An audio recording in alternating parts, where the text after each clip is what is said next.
on my neighbor's construction. Is it? Not No? at all. No problem. Okay. Okay, good. Okay, so I'd like to welcome all of you. Thank you for joining us. Saturday mornings are usually pretty busy, and we have a lot of things to cover today. First, I want to thank Marianne and Jack, the Tutors Talk committee, and Maureen and Lainey for helping us out. And we'll start with three presenters today who are tutors. And it'll be Anthony Pawelski, Laura Seipel, and Karen Johnson. And then we're going to have an open forum. And I know there's a few things that I've been wondering about, that what other tutors do about it. And I'm sure you guys have some questions about how other tutors handle things. So, number one, most important, mute yourselves, and we'll have time for questions after each speaker. So you can raise your virtual hand or your real hand, and we'll try to get to all of you. So let's get started. So Jack is going to introduce Anthony. Thank you, Sheila. Yes, it's my pleasure to introduce Anthony Pawelski, who commented in his monthly hours report that students like the conversation prompts from a certain site. And I have asked Anthony to start by saying a little about himself and about how long he's been tutoring and what attracted him to it, and to say something about his students and their level and their goals and so forth. And then to tell us about the conversation prompts that he mentioned. Conversation has been a topic for the past several tutor talks. And we've talked about small talk and planning a presentation and so forth.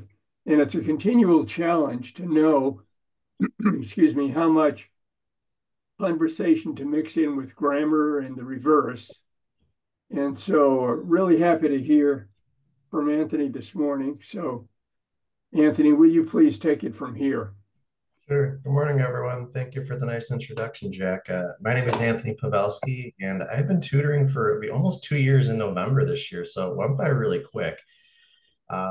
My students are primarily on the advanced side, so the way I think about it is they can function, but the complaint they have is, I don't know how to talk to an average American. I get so confused with your slang, your idioms, just how you guys function, because they can speak grammatically correct, write grammatically correct, but it's that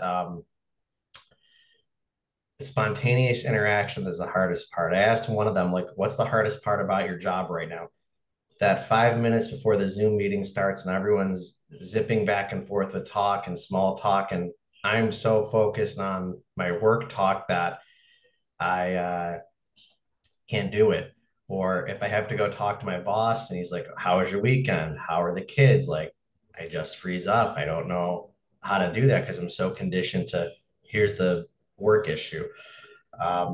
My other student, his comment was, well, I want to talk longer and more formal. And as we started working, it came to the realization, you're not very talkative in your native language. So why would you speaking another language change how you communicate? Let's focus your goal as to what's the most appropriate response for the audience you have. And when we shifted that mindset, we really started to see progress on it, where he wasn't so worried about stringing something more complicated together, but could put a shorter sentence together with more inflection, more humor. And I began incorporating the conversation stuff on a more regular basis about 6 months ago, because one of the students was having his family move to the US and had all sorts of questions on like American high school and life in the US. And so each week I started assigning each student a different topic to talk about. So they'd have to kind of deliver a little presentation but then that allowed us to ask questions afterwards. And the benefit of it was it's topics they normally don't talk about, which engage them to use different vocabulary, to choose words a little bit wiser, and to be ready for spontaneous questions. Um, and I found that helpful, but I know they're both preparing for it when they come to the lesson. So I started doing exercises with this website I'll throw in the chat. We spend maybe 5 to 10 minutes at the end of each lesson doing it. And I pick a topic from the list because some of the questions I find are strange or a little too personal. But each topic has maybe 20 to 50 questions. And we just go around in a circle and ask each other the questions with the idea of just kind of being very rapid fire. So you have to answer, have to think, and really have it as a conversation you're not normally having. For my background, I'm actually an immigration attorney. And for one of the visas I do called the J1, a big component is cultural exchange. And there's an English proficiency component of it. And the complaint a former manager of mine always made was it's great if the person is like a superstar scientist, but if they can't function outside of the lab to read a stop sign because they're only using their native language, that's a problem.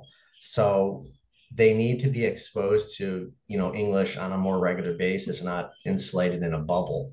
So the conversations have been good because it shifts them out of their typical mindset, because both of my students do have colleagues that speak the same languages. The conversations at work do occur sometimes in the same languages. And so it's been a discussion point of like, you want to expose yourself to more English where you can to learn. So both of them do have families here. So I think that's going to prompt the second student to refocus more on that, as his daughter will be in the Torrance School District. And English is going to be the predominant homework for him. So those are some of the English strategies I thought were helpful. The students liked them. And at first they said, well, why are we talking about food? And I said, well, if you can talk about food, you can talk about anything. So let's start from there, because we're just building a muscle memory to get you to be able to converse. You don't have to be an expert on the topic, but I want you just to be able to answer the question very quickly, move on, and put emotion into it. So it's not such a stock reply like, hello, my name is Jim. I am from like wherever. So that's what we've been doing. It's been met with positive response, because it does lead to more questions like, oh, well, where do you go in the Torrance area for this? Do you like this? Or how to think of this restaurant? It's good. And one of the students actually commented, because that last lesson, I learned new words from the other student that helped me at work. So it's also letting them build vocabulary in that they may not otherwise hear. So that's what I've been doing with the conversation stuff. And it's always a work in progress as I check in every 3 to 6 months for kind of progress, goals, and what we might want to work on. Anthony, do you tutor? You tutor both students together, right? Yeah, because I found some of the advanced students have families or professional jobs. And so it's really hard to, and I have a job as well, it's hard to do the tutoring during the work weeks. We usually meet Saturday morning at a coffee shop and just grab a cup of coffee and make it more of a friendly thing. And, one of the students said, I look forward to doing this because it's a very relaxing place to practice. And if I make a mistake, it's okay, because it's a more casual environment to learn in. So we found that Saturdays are the best because work obligations, children. I think one of the students said everyone in his family is on school at Saturday. He goes practice English. His wife is in English language school. He drops his kids at Japanese school. So Saturday is school day. Lainey, did you have a question? No, he answered it. I wondered if he was online or in person. Yeah, we found it in person better. And for my line of work, I have to do an orientation once. I'll present once a month. We run it once a week. And we found once we switched to Zoom um, during the pandemic, the retention and just quality was lost in some ways. So in person, it's been, I think, much better to convey information and see mouth movement and just audio. Because I think one of the students complained, I did a Zoom thing once and it's people can't get their volume right. You get weird feedback. It's just very distracting to have a conversation that way sometimes. Thank you very much. your discussion is a just-in-time quality for me because I have an Iranian student that I've had for a year, and he's a very bright guy. He's an engineer, and we've gone through about over 90 chapters in basic grammar. And once he learns the rules, he never forgets, and it's remarkable.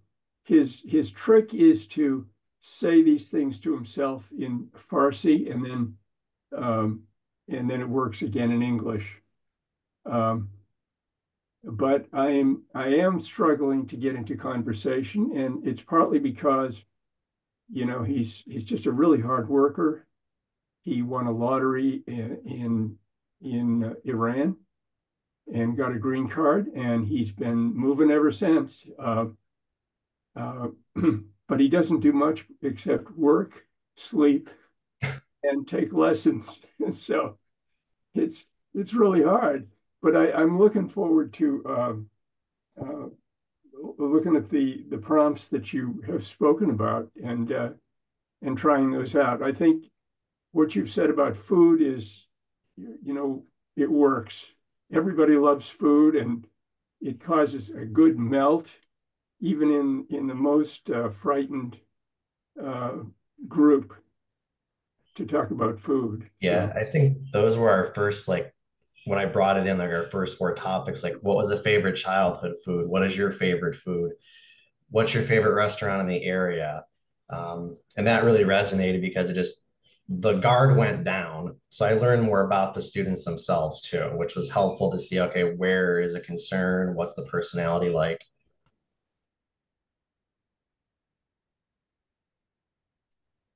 thank you. Okay, any other questions for Anthony?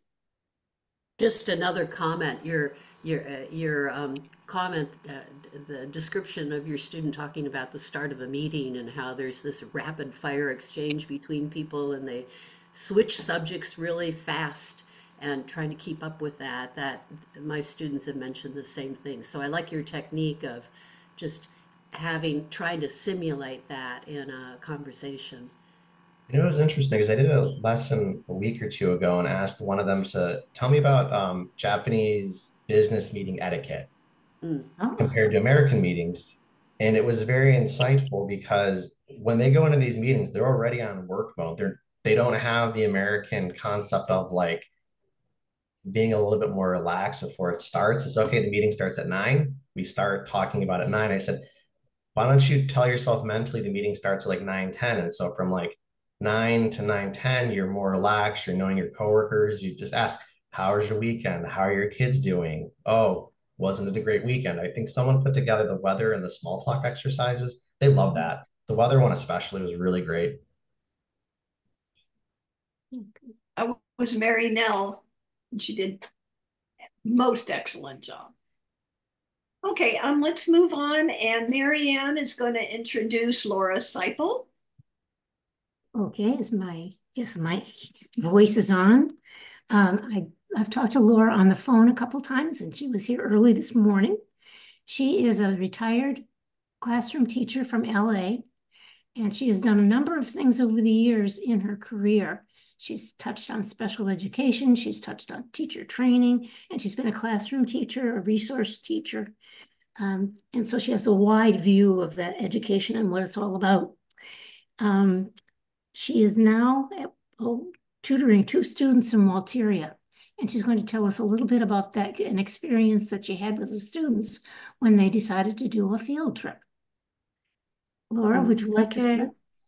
Yes, thank you. Thank you, Marianne, for introducing me.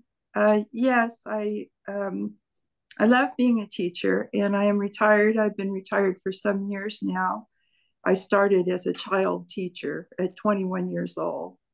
So right out of college, and got into a training program where they paid for my units to get the credential and so on, and threw me in a classroom as quickly as possible in South Central LA. But I taught in 3 different parts of LA over the years, and ended up managing to get within 20 minutes of my home, which was great.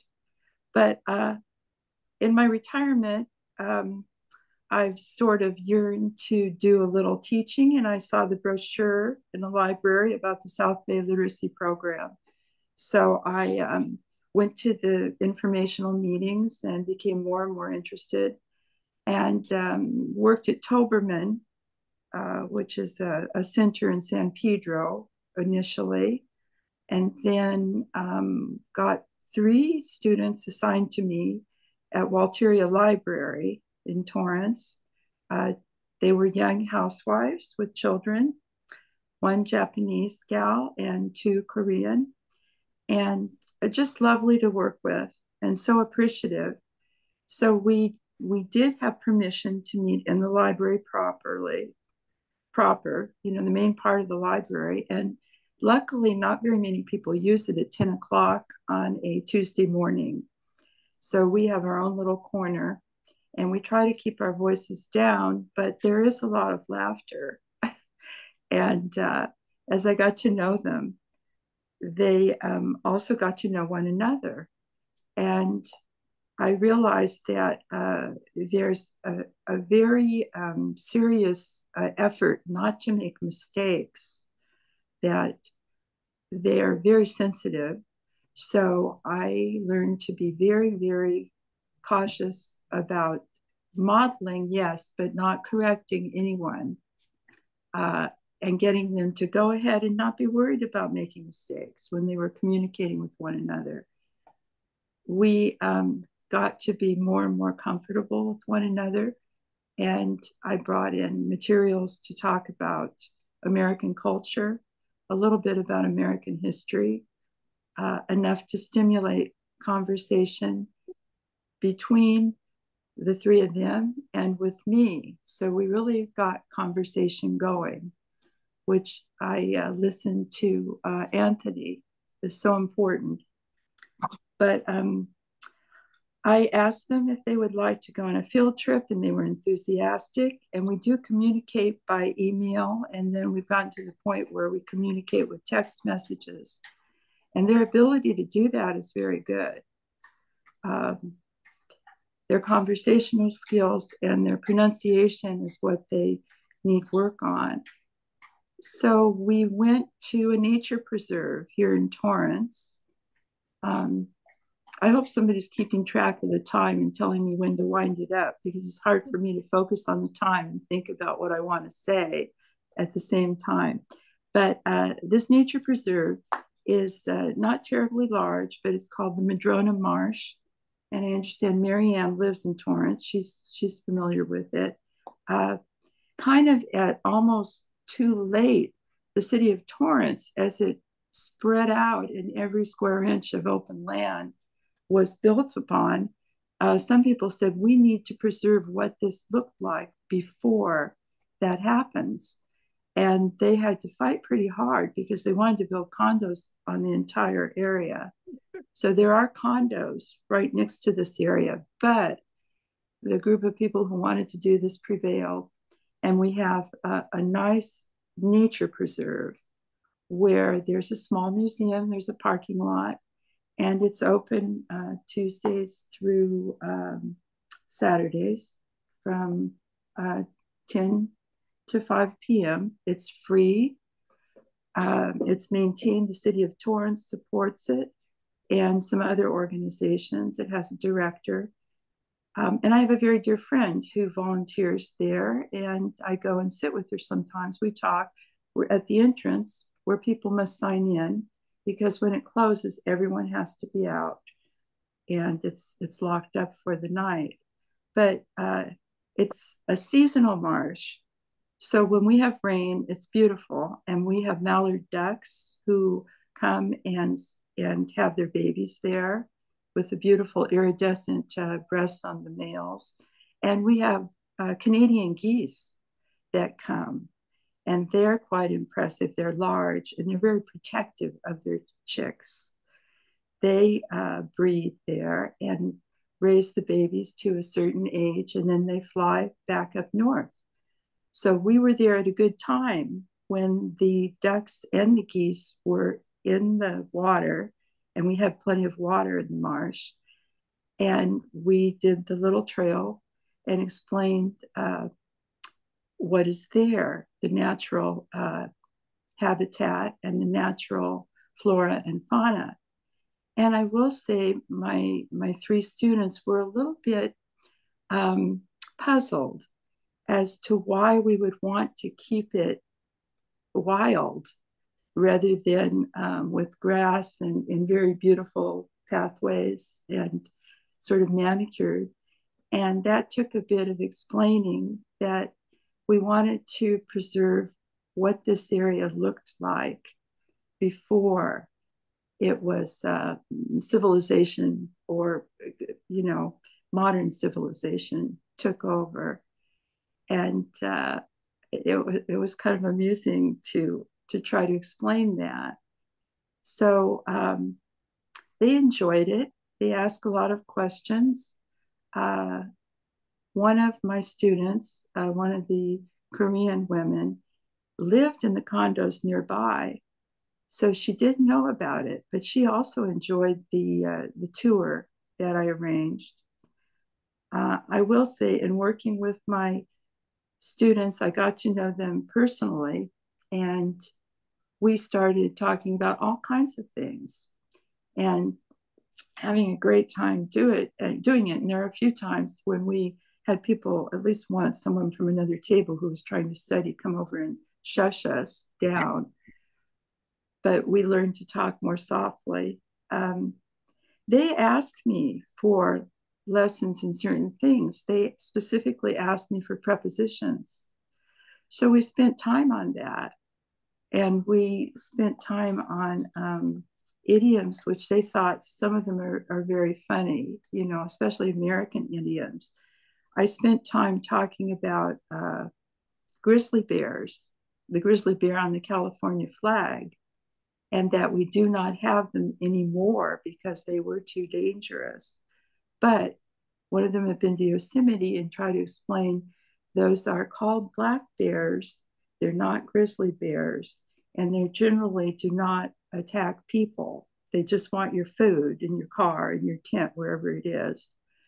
And you don't have to be afraid. Those bears will not eat you or kill you, most likely, because they don't do that. But the grizzly bear, which it has the misnomer of the grizzly bears called the brown bear, but they have the hump and they were huge.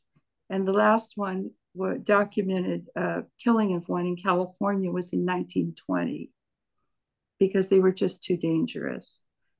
So I had to explain that at length, and they were very interested in that. One of them had been to Yosemite, and they've been to the national parks. But of course, the black bear can be all different colors. So these things that we talked about the idiom curl your hair. And of course, I have straight hair and they all have straight hair. And we had a lot of fun acting that out, that something that horrific or it's so scary or so amazing that it makes your hair spontaneously curl. And it was really fun trying to explain that. They finally got it.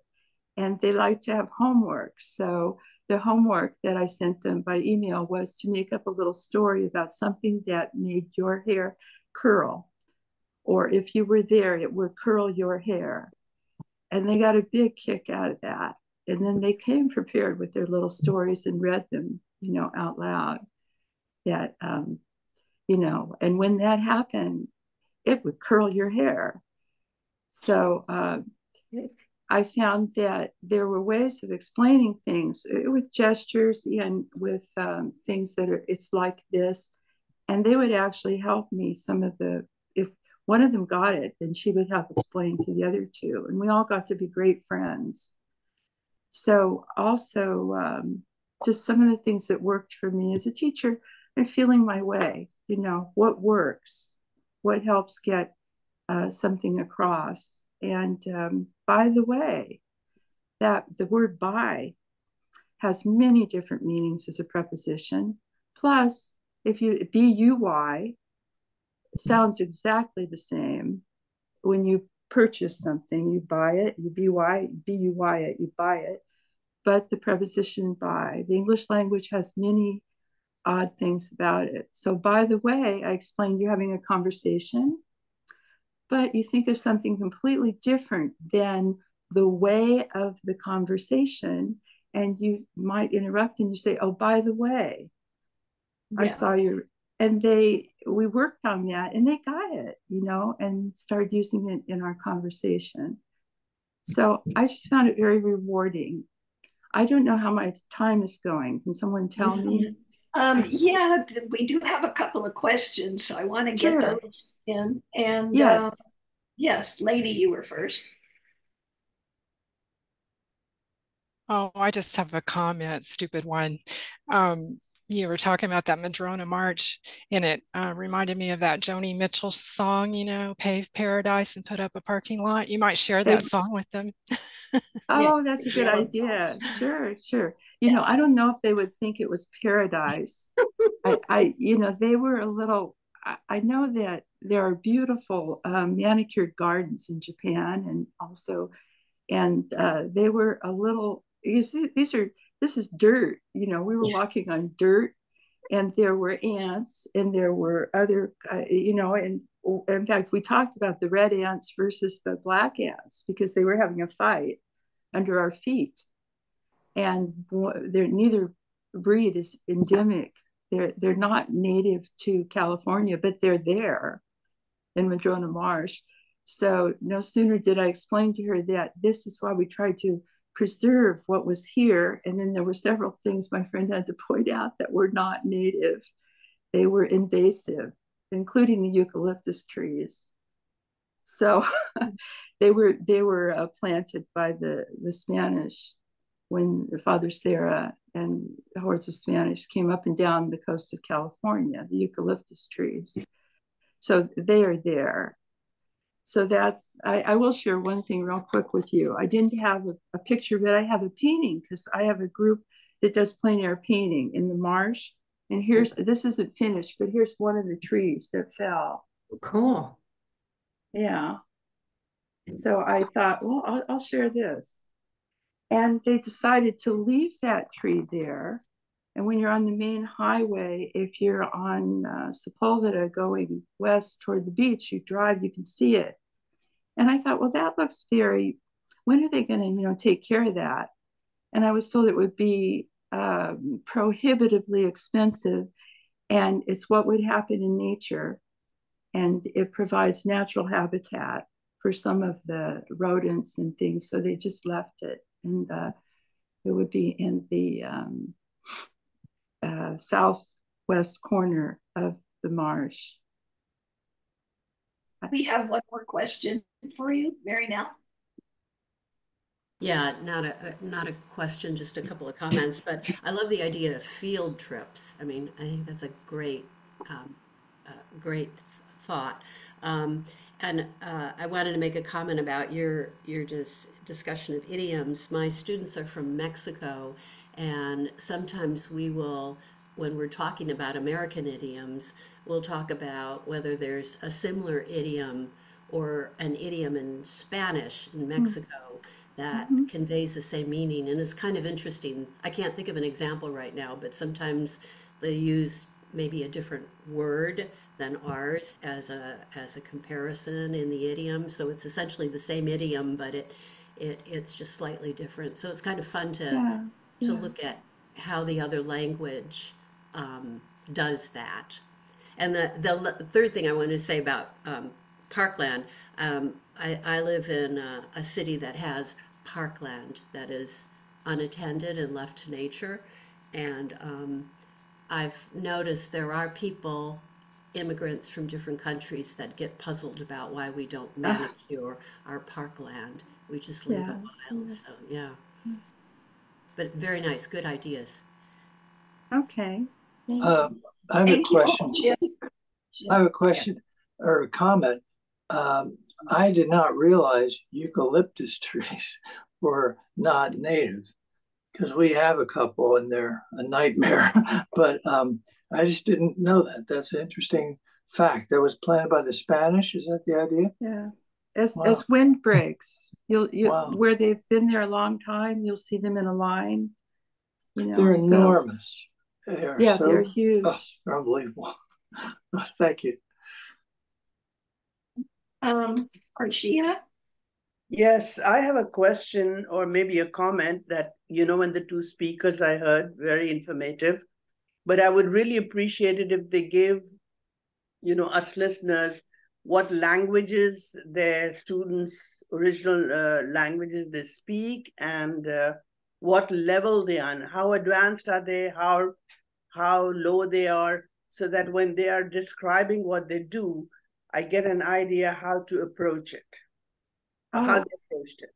Sure, I'd be glad. Well, all three of my students were highly educated in their own languages. I had two Koreans who spoke Korean, and one Japanese woman who spoke Japanese. And all three of them are fairly literate in reading and writing English. It was conversation, as our first speaker said, relaxed conversation that's not in a formal setting that they really wanted to learn. They were all had children in school. One had a 2-year-old, Naomi. They had English names, and they also have names in their own language. And they asked me to use the English names with them. But their husbands had very good jobs, and they are living quite well.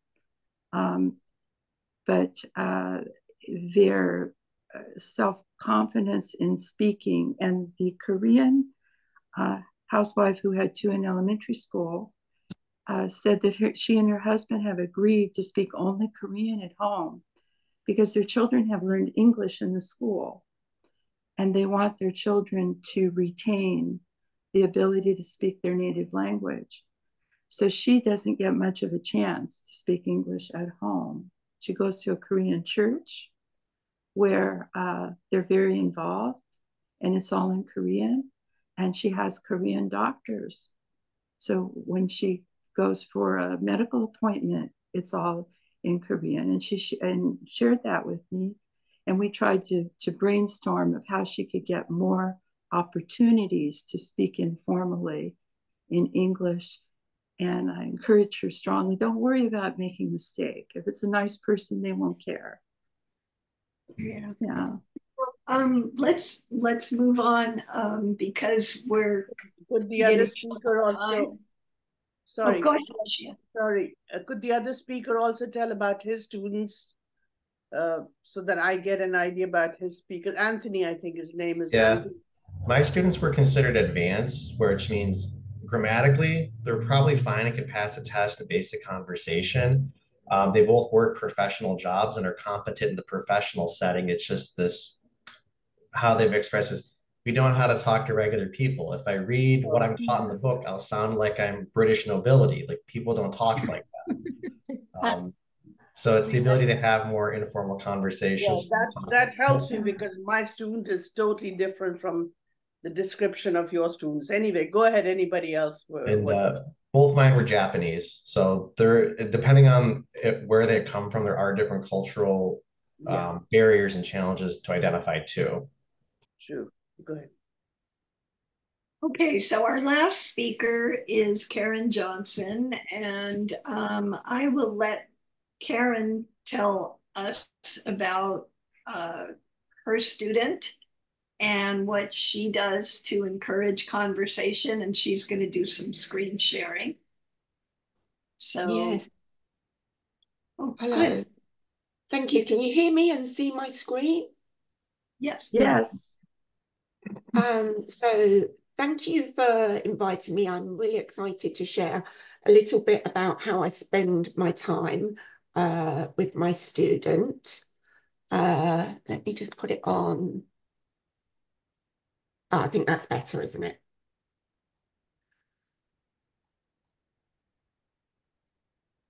Okay, so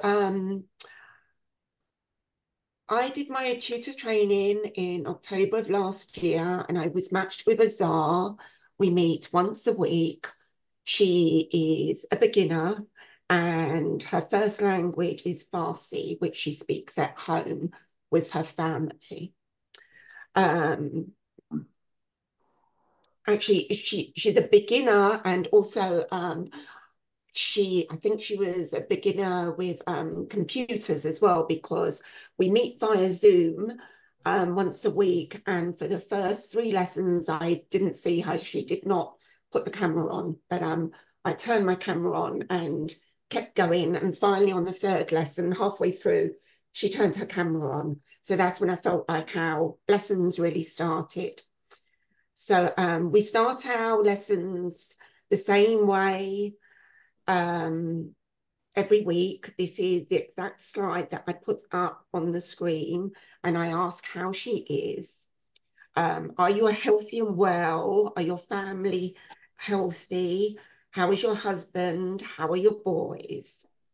And I give her time to reply. In the beginning, her replies were one word, very short. Good, good, good. And they've got a bit longer now. She will reply something like, all well, the family is well. So not full sentences, but definitely more words. And then I'll go on to say, today I'm wearing grey t-shirt, blue jeans, pink socks. And I will ask my student, what are you wearing today? And I let her answer. And we carry on this way, trying to have a free conversation. I will say, first of all, this morning for breakfast, I had Azar. What did you have for breakfast?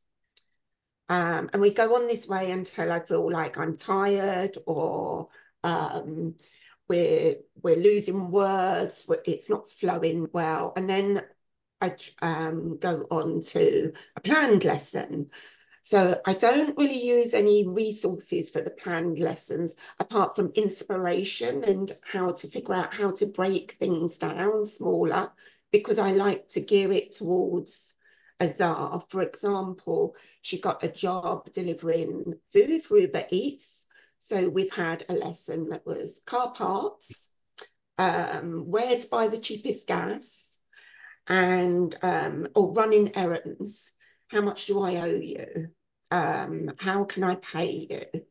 So parts of the car was very, very simple. A picture on the screen. What is this? What is this? What is this? Very simple. Some of the words were new to Azar, so she made some notes, which she doesn't always do. Oh, the trunk, is it at the back of the car or the front of the car? And we would carry on. Oh, the hood of the car and the engine, we spent a bit of time talking about that. The tyre, and a flat tyre, can we change our own tyre? And a spare tyre, where is the spare tyre? Is it at the back of the car, the front of the car? Do you have a spare tyre in your car? And then we went on to running errands. So I picked out the keywords that I hope she would need. I've used Google Translate, which I also have on the screen when we meet, for the keywords. So I ask her, do you understand? And is this correct? Because I have no idea. And I will give Azar some time to read it, and then she'll say, yes, okay. And then for this lesson, we did role play. So I would read this, and then, Azar, can you read this? I thought maybe it would be quite difficult, but she found it very easy. About running errands. So she would say, hello, Karen, it's Azar. I'm running errands. Can I get you anything? And I would reply, hello, Azar. Yes. Can you get me flour, eggs, granulated sugar, butter, vanilla essence, and powdered sugar? Oh, that's a lot of things. Can you text me a list? Yes, of course. Yes, here you are. Flour, eggs, granulated sugar, butter, vanilla essence, powdered sugar. We did have a little break when we done this lesson because she asked about what is granulated sugar and what is powdered sugar. So we took a little detour and looked up the differences between different sugars. Azar, where do you have to go? What shop do you go to? I will give her some time to read what's on the screen and she would reply, the grocery store. And again, what am I making? I'll give her some time. She will read and provide the correct answer. Azar is much better at math than me as well because she'd done this in her head and got it exactly right. How much do I owe you? It costs $31. You owe me $31. How can I pay you? Can I give you cash or Venmo, Apple Pay? How can I pay you? What do you prefer? I prefer, and then my student would reply. So like the other two speakers, I've also found that food is a common ground. We love talking about baking and cooking. And also, I don't like to correct. I just want her to speak. You'll see there's not really any grammar in my lessons. I just want her to speak. But I found this was a common pronunciation, flour and flour. And so Azar is a beginner. She started as a beginner, but now we have started to go on to pharmacist interview questions because she is a trained pharmacy technician. She has a certificate to work in the state of California. So she's usually I would be meeting with her right now, but she's on vacation. But this is one of the first questions we started working on before she went on vacation. This was really a whole lesson in itself, the first question. Tell me about your qualifications. It took quite a long time to pull out her qualifications and to put it into a sentence that she can use. But now we will be talking, and maybe we were talking about baking a cake, and then I'll throw out to her, Azar, what are your qualifications? And she hears the word qualifications and she knows she has to give her answer.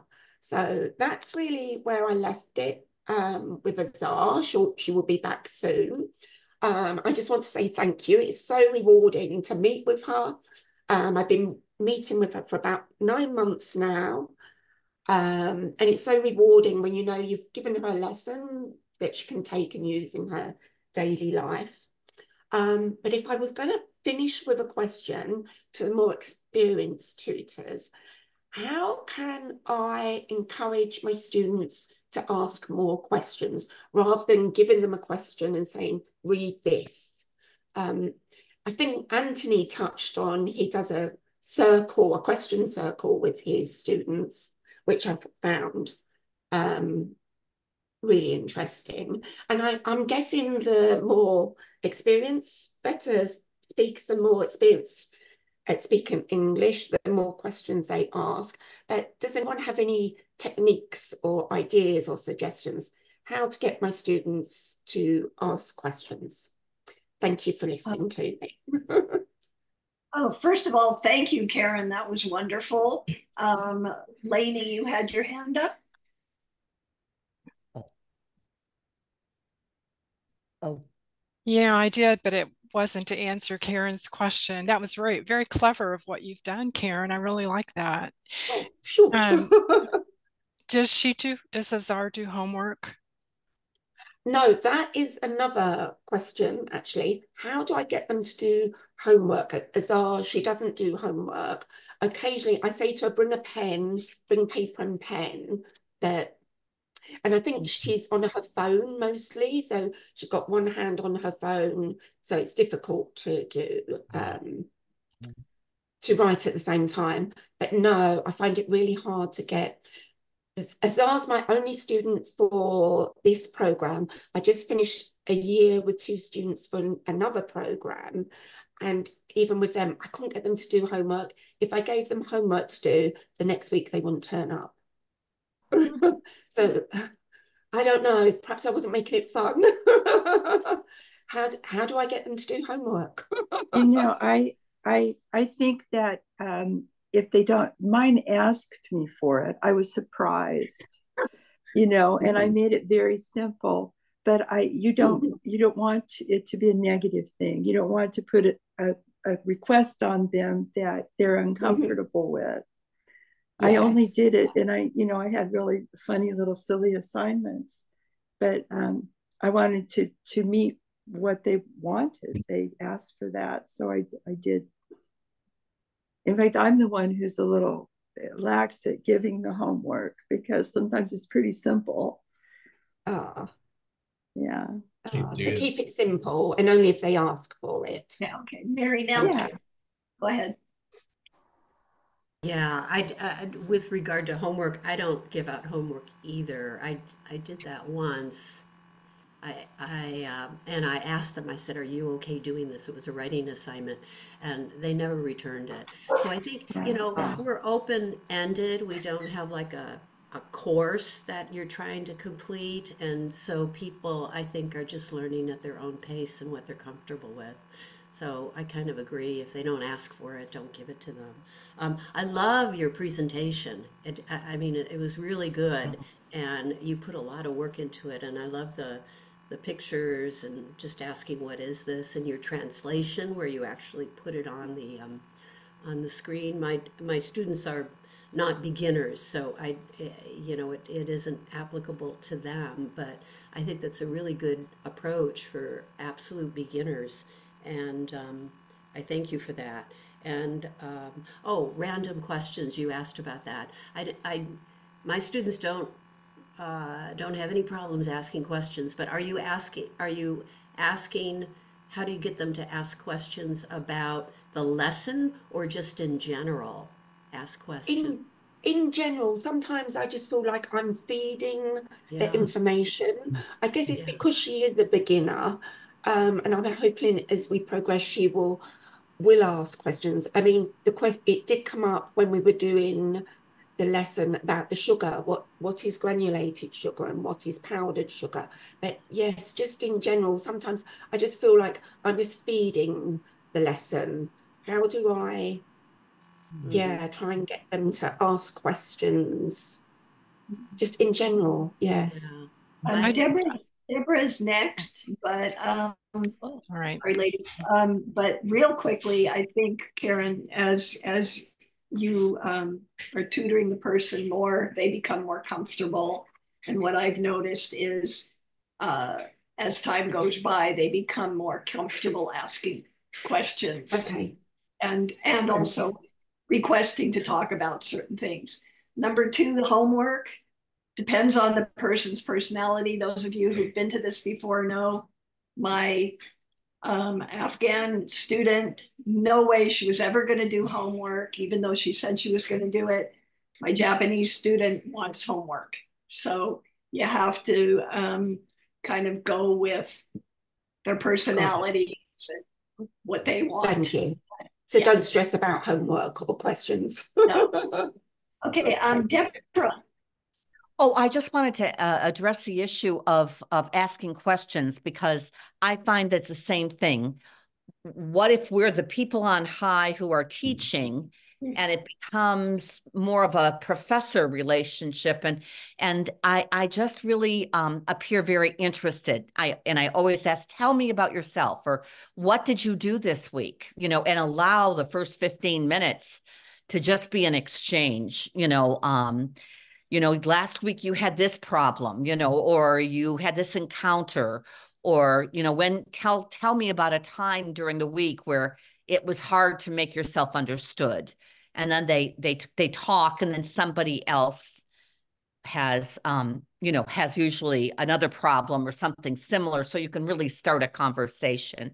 Another icebreaker that only works for one series of classes is to start So I think the first 15 minutes is very loose.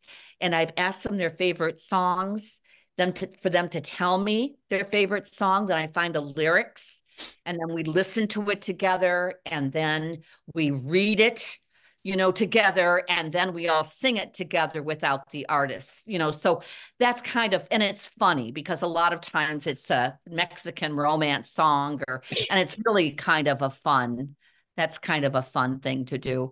But just the words, tell me about yourself. And I'm interested in how you handled this, or, that type of thing. That I find those are conversation starters. Great. Okay, Lainey. I did think of one thing I do.